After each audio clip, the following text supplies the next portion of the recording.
Hello students, welcome to Mizo study again. आज के session में हम डिस्कस करेंगे कुछ questions from the chapter environmental issues. पूरा चैप्टर हम फिनिश कर चुके हैं, अब क्वेश्चंस के डिस्कस करने का टाइम है।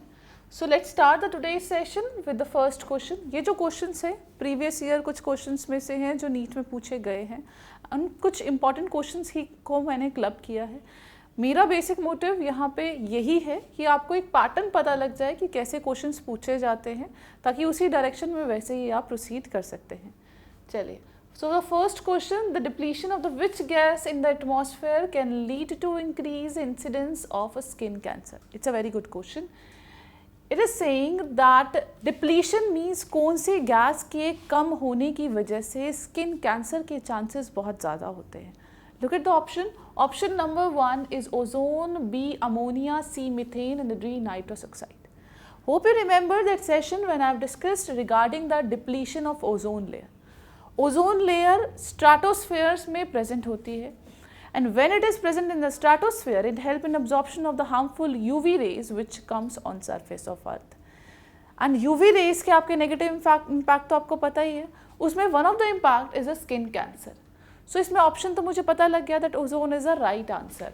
सो ओजोन के बारे में आपको ये पता होना चाहिए that it is present in the stratosphere. They are referring over here that ozone layer, right? Ozone which is present in troposphere, that is a bad ozone. So ozone in troposphere is bad ozone, ये याद रखना आप। ये bad ozone होती है, whereas the ozone which is present in the stratosphere is a good ozone. So अगर ozone नहीं होगी तो यूवी रेडिएशन इजीली पेनिट्रेट कर पाएंगे, and when they will fall on the surface of our body that leads to the skin cancers, right? चलिए let's move on. So इसका option तो आपको पता लग ही गया है that option A is correct. Let's move on to the next question.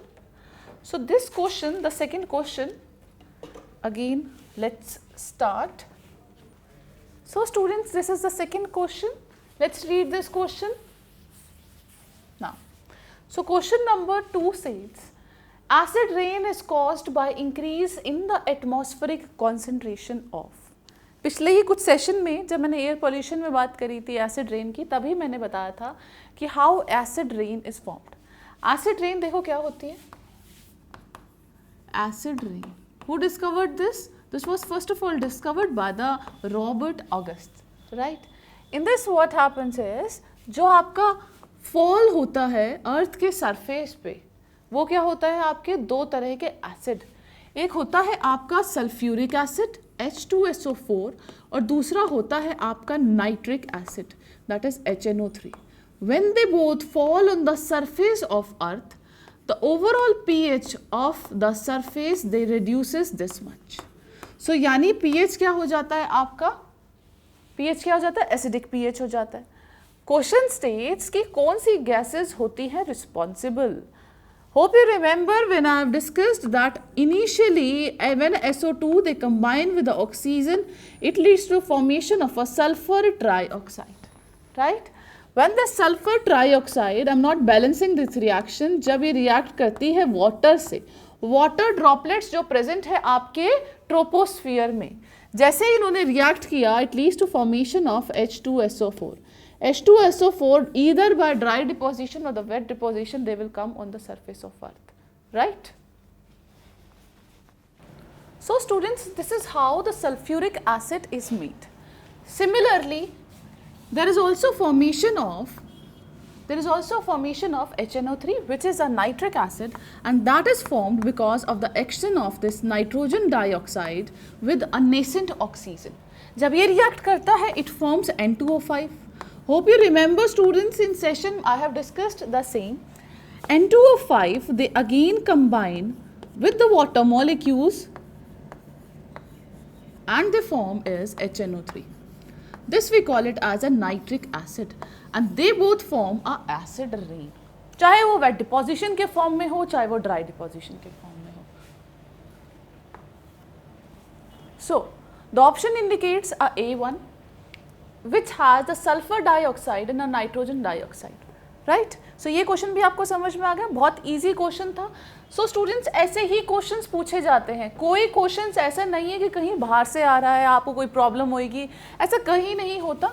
अगर आपने सिलेबस अच्छे से पढ़ा है, सेशंस अच्छे से देखे हैं, नोट्स प्रिपेयर किया है, एक दो बार सेशंस देखे हैं, तो डेफिनेट सी बात है 90% क्वेश्चंस तो आप इजीली सॉल्व कर ही लोगे, ऐसी कोई प्रॉब्लम नहीं आएगी उस चीज़ के लिए, I am sure. Let's move on to the third question, which indicates an increase in the concentration of the toxic end at the successive trophic level is known as. A very basic question, very easy.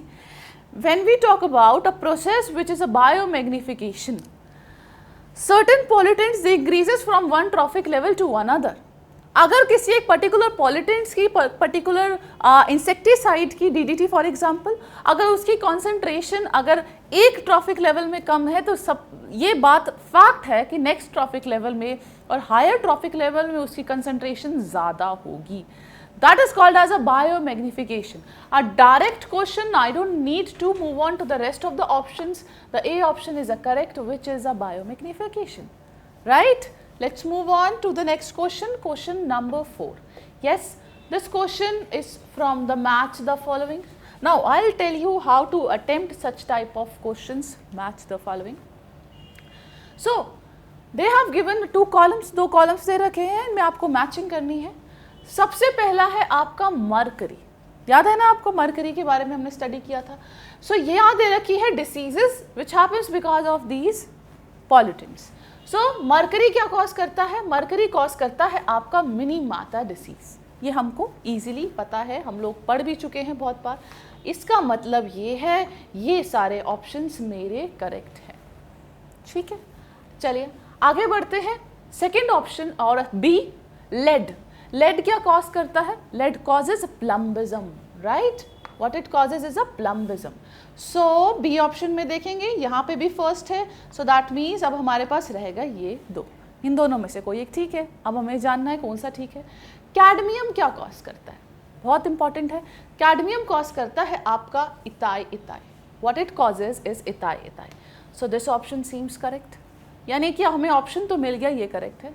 Fourth देखते हैं hydrocarbon. Yes, hydrocarbon which comes from the exhaust, it causes in the severe ranges, it causes cancer. So for the question number 4 the correct option is a. ठीक है, अब देखो मैंने क्यों ऐसे proceed करवाया. द रीज़न इज दैट मैंने 3 option जैसे ही ख़त्म करे मुझे अपना ऑप्शन मिल गया था कि ये सही है. फोर्थ मुझे पता था कि होगा यही, तो मुझे वो कन्फर्मेशन मिल गई कि मेरा ऑप्शन 100% ठीक है. सो यहाँ मुझे क्या मिले? पूरे के पूरे 4 नंबर. ठीक है, चलिए आगे बढ़ते हैं. Next question, question number 5. This is a question from last year NEET, I guess, right? So natural insecticides which is obtained from neem. Now students, एक बात मुझे बताओ, what is the scientific name of neem? Scientific name of neem is Azadirachta indica. क्या नाम है इसका? Azadirachta indica. Azadirachta indica में से एक इंसेक्टिसाइड निकाला गया है विच इज azadirachtin. Azadirachtin एक बहुत ही पोटेंट है. ये नॉन टारगेट ऑर्गेनिज्म को कभी भी नहीं मारता, और उसके अलावा ये बहुत सारे ऑर्गेनिज्म को जो अफेक्ट करते हैं दे कैन ईजिली किल. सो इसमें ऑप्शन आपका है ए. ब्लाइंडली साइंटिफिक नेम पता है तो आपको इसका नाम तो पता ही होगा, दैट एजाडायरेक्टिन है. डेफिनेट सी बात है, एजाडायरेक्टा इंडिका से डिराइव हुआ होगा, यानी कि ए ऑप्शन आपका करेक्ट है.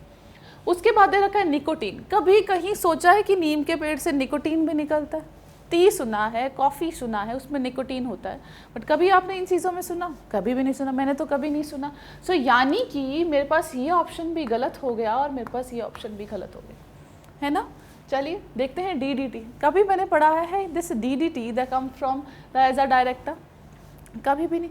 Now tell me one thing, what is the full form of this DDT? That is a dichloro diphenyl trichloroethane. So ये भी आपको याद रखना है. सो इसमें द 5th क्वेश्चन में जो करेक्ट ऑप्शन है वो है आपका ए.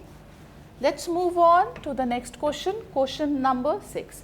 Again this question has 2 columns and you have to attempt in a same manner. जितने भी क्वेश्चंस आप ऐसे करो उसको ऐसे ही आपको अटेम्प्ट करना है. Here the 2 columns are given. Column 1 different processes हैं और उनके बारे में कुछ एक्सप्लेनेशन है. First is a eutrophication. Eutrophication क्या होता है? What is a eutrophication? Eutrophication होता है किसी भी लेख के अंदर जैसे जैसे न्यूट्रिएंट का कंटेंट बढ़ता चला जाता है उसको कहते हैं यूट्रोफिकेशन. यूट्रोफिकेशन में हमने बात करी थी एक्सेलरेटेड यूट्रोफिकेशन के भी बारे में. Hope you remember that. So ये एक नेचुरल भी प्रोसेस है. Natural ageing of lake is also called as a eutrophication.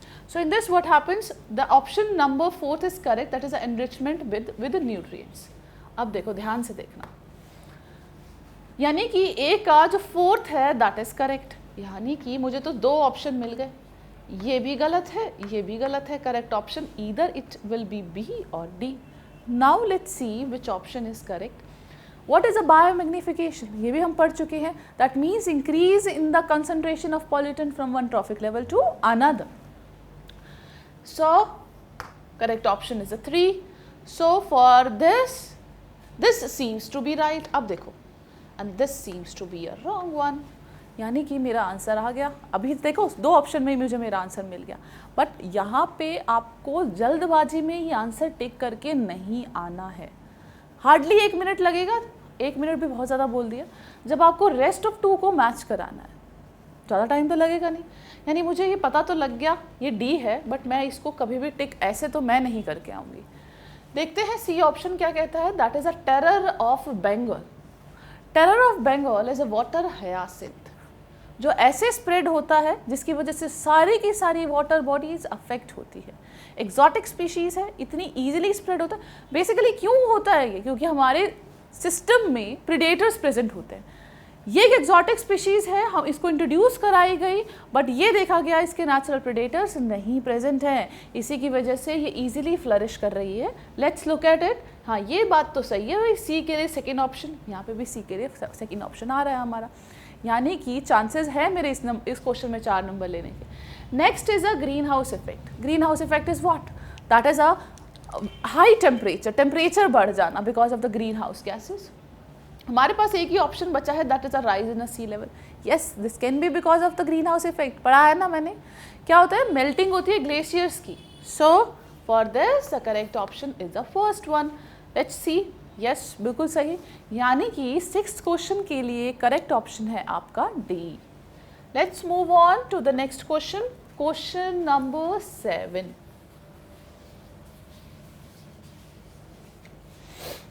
Which of the following statement doesn't apply to eutrophication?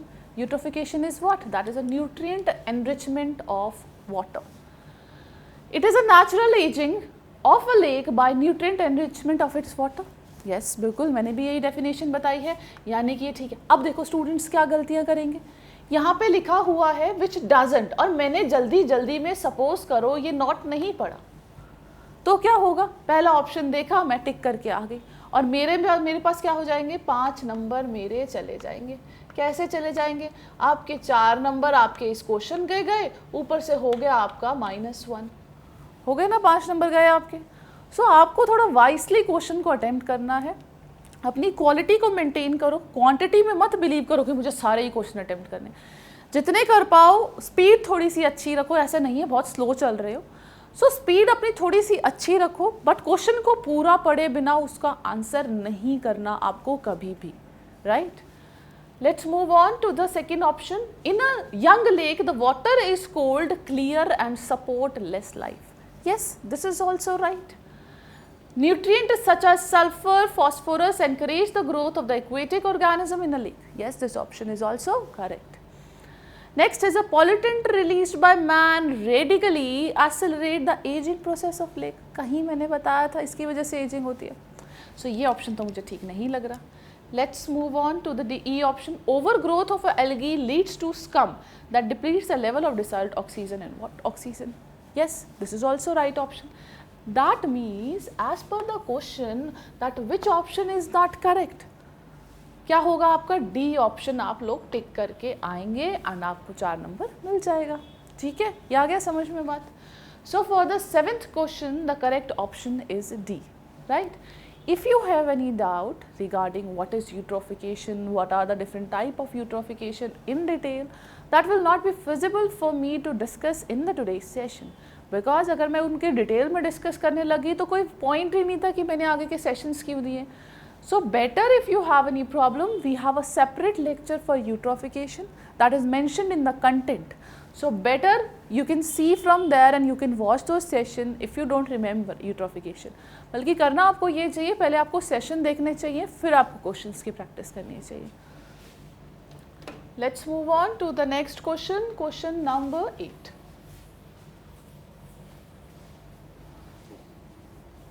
Match the following columns. Again the two columns are given. पता है क्या benefit होता है इन columns वाले question लेने का? यहाँ पे इजीली आपके 3 क्वेश्चंस अलग से बन सकते हैं. सो जब इन क्वेश्चंस को स्टडी करते हैं, देखो क्वेश्चन से बहुत चीज़ें सीखने को मिलती है. आपने ये क्वेश्चन देखा, अगर आपको 2 चीज़ें पता है, सपोज करो तीसरा नहीं पता, तो क्वेश्चन करने के बाद ये तो होगा ना कि आपको तीसरा भी आ जाएगा. सो इसीलिए मैं हमेशा कहती हूँ कि क्वेश्चंस की प्रैक्टिस ज़रूर करिए. कोई ऑप्शन नहीं समझ में आ रहा, ये क्या लिखा है, क्यों लिखा है, ये तो नहीं पढ़ाया ma'am, you can ask us directly. A doubt clearing session is there, you can ask directly, ये क्वेश्चन है, ये डाउट है, and I will definitely help you in that. So column 1 indicate the electrostatic precipitator. Electrostatic precipitator का क्या काम होता है? जो भी आपकी बैड एयर आ रही होती है, पर्टिकुलेट मैटर होते हैं जिसके अंदर, वो बैड एयर में पर्टिकुलेट मैटर पे इलेक्ट्रॉन आके बाइंड हो जाते हैं. ओवरऑल क्या चार्ज हो जाएगा उसका? नेगेटिव चार्ज हो जाएगा. इसी की वजह से वो कलेक्शन ट्यूब पे आके चिपक जाते हैं और दूसरी तरफ से फ्रेश एयर वहाँ से निकल चली जाती है. सो बेसिकली इसका काम होता है पर्टिकुलेट मैटर को निकालना. पढ़ा है ना हमने एयर पोल्यूशन के 3rd वाले सेशन में, एयर पोल्यूशन 3 जहाँ मैंने लिखवाया. सो वही है, हमने इसके बारे में बात करी थी. सो ए का जो ऑप्शन है that is a 3 is correct. अब चलिए देखते हैं, ये भी ठीक है, ये भी ठीक है. स्क्रबर. स्क्रबर क्या काम करता है? स्क्रबर लगाया जाता है आपके एग्जॉस्ट में. स्क्रबर का काम होता है सल्फर डाइऑक्साइड को रिमूव करना. पानी के प्रेशर से कैल्शियम कार्बोनेट डाले जाते हैं एंड उसकी वजह से क्या होता है? रिमूव हो जाता है आपका sulphur dioxide, because that is converted into a calcium sulphate. Hope you remember. कौन सी करी थी हमने? That was SO2. When it combined with calcium carbonate, it forms CaSO4. याद है ना आपको? Along with it, there is a release of the carbon dioxide. So this reaction happens in the scrubber. So यानी कि scrubber के लिए A option ठीक है. चलिए ये ऑप्शन मुझे ठीक लग रहा है for the first one. Now we have this catalytic converter. Option देखो मेरा करेक्ट ऑप्शन यहाँ मिल चुका है हमें. सो कैटालिटिक कन्वर्जन हमेशा आपके एग्जॉस्ट में लगाया जाता है. इसमें बहुत costly metals like platinum, rhodium etcetera लगाए जाते हैं, जो किस चीज़ से काम करते हैं? आपके जो गैसेस निकल रही होती हैं उनको ये क्या करेगा? जो नाइट्रिक एसिड होगी नाइट्रिक ऑक्साइड होगी उसको कन्वर्ट कर देगा N2 में. जो भी आपके हाइड्रोकार्बन्स निकल रहे हैं उसको ये ब्रेक कर देगा किस में? कार्बन डाइऑक्साइड में और वाटर मॉलिक्यूल में. याद है ना? सिमिलरली कार्बन मोनोऑक्साइड को ये किस में कन्वर्ट कर देता है? CO2 में. ये काम होता है कैटालिटिक कन्वर्टर का. ऑटोमोबाइल में फिक्स किया जाता है. So this reduces automobile emission. So that means for the C the second is correct. Again मेरे को यहाँ पे श्योरिटी हो गई that my C option is correct. Right. चलिए let's move on to the next question, question number 9. So this is also one of the direct question. अब ये बताऊंगी रीज़न क्यों है, क्यों मैंने ये क्वेश्चन लिया है. 1 greenhouse gases contribute 14% to total global warming and another contributes a 6%, and these are respectively identified as. Hope you remember that chart in which I have shown the exact composition of the different greenhouse gases towards global warming. उनका क्या क्या contribution है. उसमें जो 14% contribution था वो था आपका क्लोरोफ्लोरोकार्बन का, क्या बोलते हैं उसको? CFC. और आपका 6% कंट्रीब्यूशन था नाइट्रस ऑक्साइड का. So for the 9th the correct option is B. What is the correct option? That is a B. So these are the greenhouse gases present in the atmosphere. Now let's move on to the next question, question number 10, the last question of today's session. BOD, biological oxygen demand, is a measure of, right? देखो दो होती है, dissolved oxygen और biological oxygen demand. वैसे तो हमने chemical oxygen demand भी पढ़ी है, बट इंपॉर्टेंट आपकी BOD है, एक DO है. जितना ज़्यादा DO होगा उतना पानी अच्छा माना जाएगा, जितना BOD होगा उतना पानी गंदा माना जाएगा, क्योंकि उसमें उतनी फंगल ग्रोथ है और उतनी वो माइक्रो ऑर्गेनिज्म को वो ऑक्सीजन चाहिए फॉर द डिकम्पोजिशन प्रोसेस. यानी कि खाना ज़्यादा है, माइक्रो ऑर्गेनिज्म ज़्यादा है, ऑक्सीजन की डिमांड ज़्यादा है, वो यूटिलाइज ज़्यादा कर रहे हैं, इसलिए DO कम है. चलिए ऑप्शन देखते हैं. Industrial waste poured into water bodies, industrial waste होता है वो? नहीं, बिल्कुल भी नहीं. Extent to which the water is polluted with organic compound, yes this is a right. More the organic compound present in the water, more will be the biological oxygen demand. Amount of carbon monoxide inseparably combined with the hemoglobin, no, this is not related. Amount of oxygen needed by the green plants during the night. So these two options, they are wrong. So B option is correct, that extent to which the water is polluted with the organic compound. जितने organic compounds होंगे उतना किसका growth होगा? Micro organism का. किसका growth होगा? Micro organism का. वो माइक्रो ऑर्गेनिज्म क्या प्रोसेस शो करेंगे? डीकम्पोजिशन. डीकम्पोजिशन याद है ना आपको? सो डीकम्पोजिशन होगा तो ऑर्गेनिक सब्सटेंसेस ब्रेक हो जाएंगे and they will be also utilized. So what will happen? DO decreases और BOD क्या होगा? इंक्रीज होगा, क्योंकि इतना ज़्यादा आपका ऑर्गेनिक कंपाउंड है उतनी ज़्यादा माइक्रो ऑर्गेनिज्म है. So ratio will go like this. इसीलिए मैंने आपको बोला था there is a inverse relationship between a BOD and the dissolved oxygen, है ना? बात करी थी ना हमने सेशन के अंदर. So this was your last question of today's session, question number 10, and we are done with the whole syllabus as per me, and hope आपको चीज़ें समझ में आई होंगी. If you have any doubt, you can ask us directly. So thank you so much students for watching this. We'll meet you in next session.